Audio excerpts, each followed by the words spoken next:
howdy there, Internet people. It's Belle again.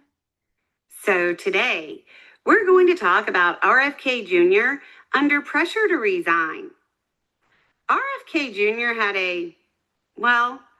let's just call it, contentious. He had a hearing on Capitol Hill that went really, really badly for him. I don't know how it went badly. Um, because in this 3-minute video, you you can't really formulate an argument on how it went badly and the point that he made.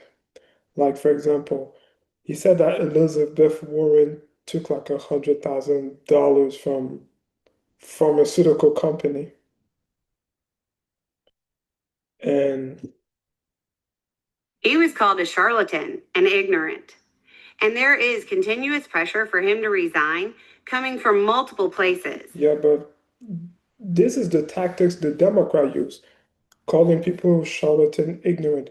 When you have no rebuttal on any of the claim that you make, that's the only thing that you can say. And most YouTuber, like big political commentator, they never bring RFK Jr. onto their show to actually debate him because he will cook them, just like he will probably cook you if you actually debate him. But you won't do that. And there are even breaks between him and Trump showing. But there's also something that might keep him in his post. Obviously, the most dramatic call to resign is coming from, his own family. I mean, who cares?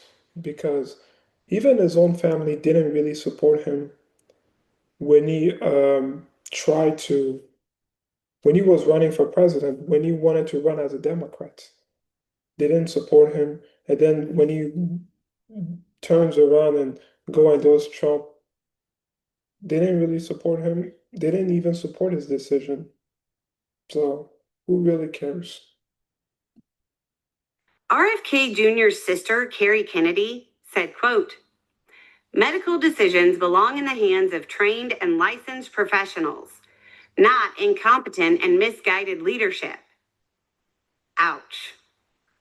Joseph P. Kennedy III, who is the nephew of the embattled secretary and a former congressperson, said, quote, Robert F. Kennedy Jr. is a threat to the health and well-being of every American. None of us will be spared the pain he is inflicting. Yeah, but also look at the approval rating because there's like a post that I stumbled across an X.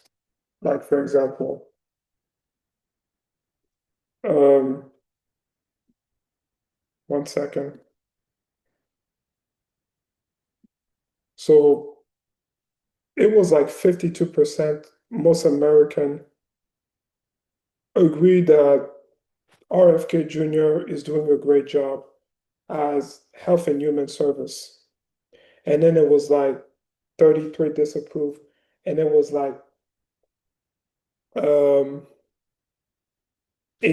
that is unsure. So what they say, it doesn't really correlate with what the American people view of him. Even though he's not really a trained doctor, but he did sort of play the role with Trump winning the presidential election. So he got a cabinet position. But those are people from a prominent Democratic family. It's not like tried and true Trump supporters want him gone, right? Jerome Adams, who was Trump's Surgeon General during his first term and is still a supporter of the president, saying, quote, President Trump is clearly the leader on foreign policy, clearly the leader on the economy and tariffs. But he's also a doctor. So he said, quote, I'm deeply concerned about the health and safety of our nation under RFK's current leadership. I absolutely believe he is uniquely damaging the credibility of federal agencies like the CDC. Then he went on to say, quote, I still am hopeful that President Trump will begin to see the danger that is being presented, not just to America, but to his own legacy, by continuing to have RFK in this position, making these horrific decisions. Again, this is a Trump supporter. The former Surgeon General was asked if Trump should fire RFK Jr. He said, quote, "I absolutely believe that he should, for the sake of the nation and the sake of his legacy." Trump has lightly pushed back on Kennedy. When talking about older vaccines, Trump said, quote, "They're just pure and simple. They work. They're not controversial at all. And I think those vaccines should be used." In a bizarre twist, he seemed to indicate the vaccine he was responsible for was one he wasn't sure about. But it's important to remember that there is a widespread belief that RFK Jr. was put into that position as part of a deal to obtain Kennedy's endorsement in the last election. If the secretary was removed by Trump, that might create a lot of tension and political fallout far beyond what we might imagine. Anyway, But it doesn't really matter because, um, yes, he was put in the position.